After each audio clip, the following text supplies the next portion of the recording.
Last week, we asked a question on our blog about pardons. Today, we're sharing what some of you had to say. I'm Carl Azus. CNN Student News starts right now.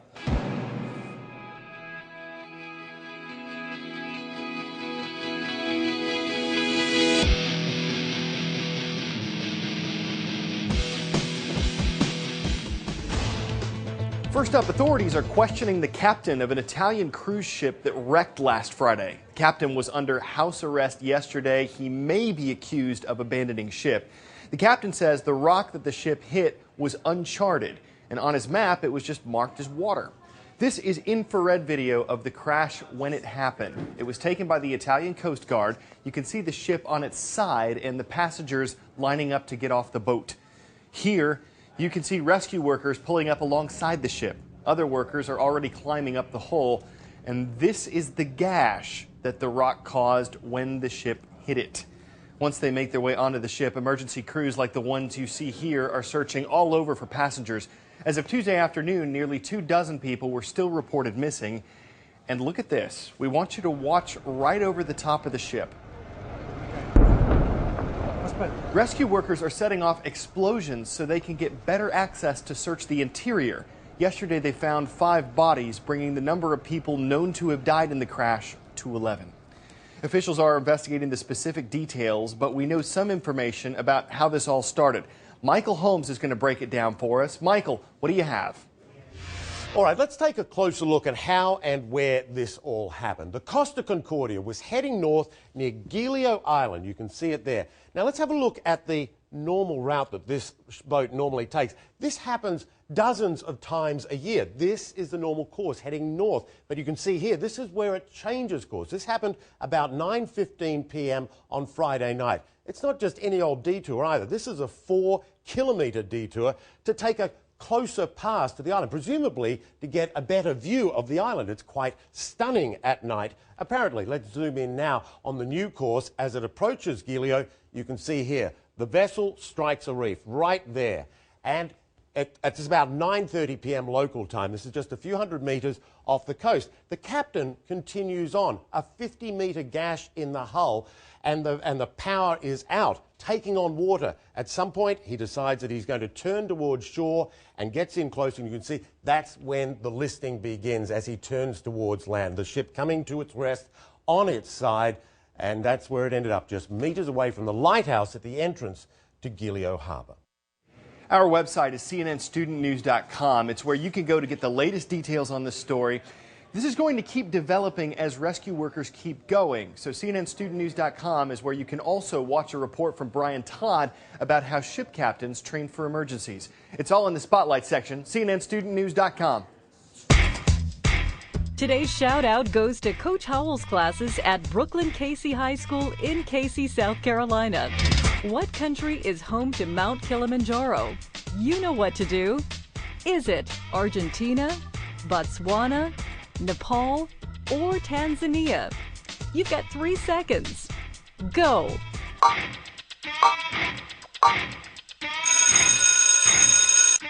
You'll find Kilimanjaro in Tanzania. The mountain is the highest peak in all of Africa.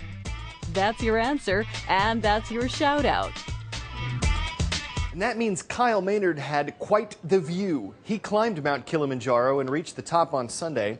Not the first person to do that, but he is the first quadruple amputee to make it up the mountain without any assistance.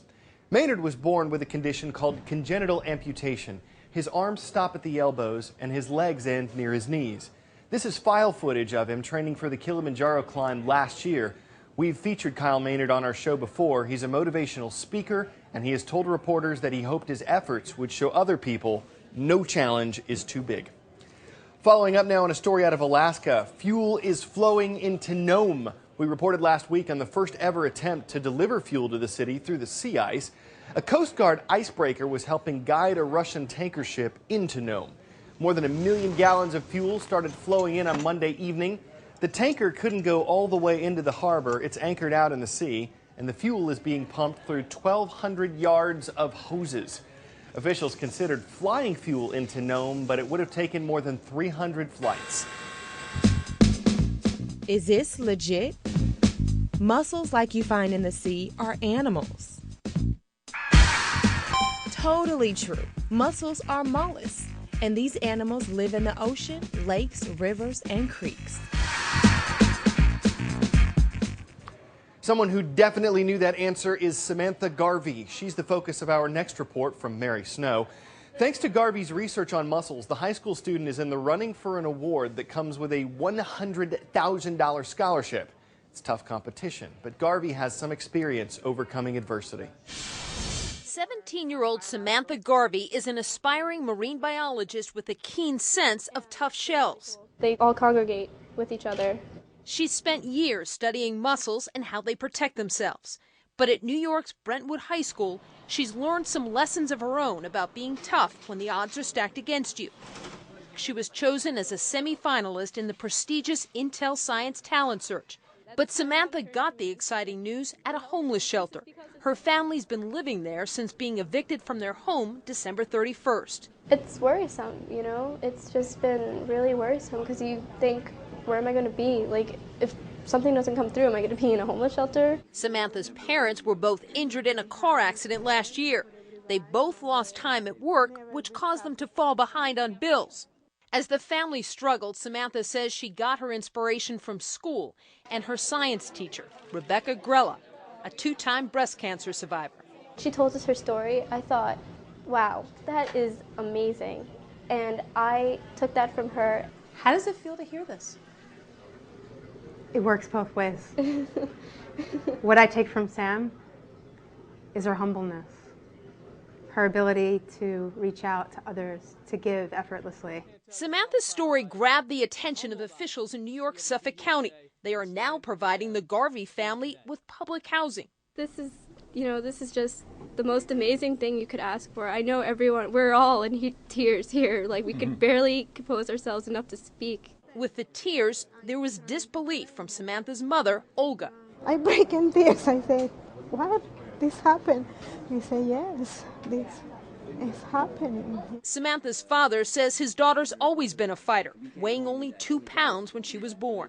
She's gone from one little tiny thing to a giant of a woman. Mary Snow, CNN, Brentwood, New York. Excellent story there. On to our first blog report of 2012. We heard a common theme in your responses to last week's blog post at cnnstudentnews.com. We'd asked you what a president or governor should consider when pardoning a criminal. From Ariana, what needs to be reviewed is the severity of the crime. The only people who should be let out are the ones who are not a threat to society. Allie says leaders should look at what the crime was, what the criminal's behavior was like, and how long they've been in custody. She adds it sends a bad message of even if you are convicted, you don't always have to pay the full penalty. Nicole asked, what if the criminals haven't changed? What if they might do something like that again? And Ian adds that officials should consider whether the criminal can get a job or if he has a place to live and family support. Olivia suggests that governors look really hard at a criminal's background before giving him or her a pardon. And Will says if someone is convicted of a murder, then it would be the smarter or common sense answer not to let them out of jail. All right, before we go today, we are visiting a playful convention in Alabama. From skyscrapers all the way down to the street, everything here is built by blockheads. This is a Lego convention. Fans and builders came together for the recent event. Some of these creations are no joke. One display uses around 500,000 pieces and is estimated to be worth $200,000. For many Lego fans, the hobby began when they were kids. They started off small and then things built from there. This story had us toying around with several punsibilities, like it's time for us to Lego of your attention, but we hope you'll block out 10 minutes again tomorrow for more CNN Student News. See you then.